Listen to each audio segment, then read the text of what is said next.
Now let's go inside the RV, shall we?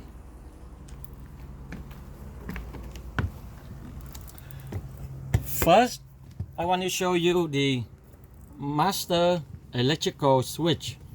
Without the switch being turned on, nothing will work inside the RV. So to turn it on, right now it's in the off position.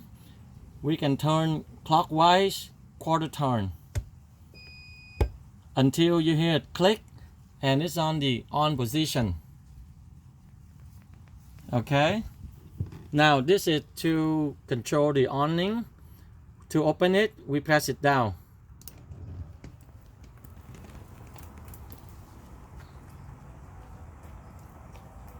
Okay, now to close it, we can open it quite far out, but because of the obstruction, and for the purpose of demonstration, I will just open that much. Now to bring it back in, just press up.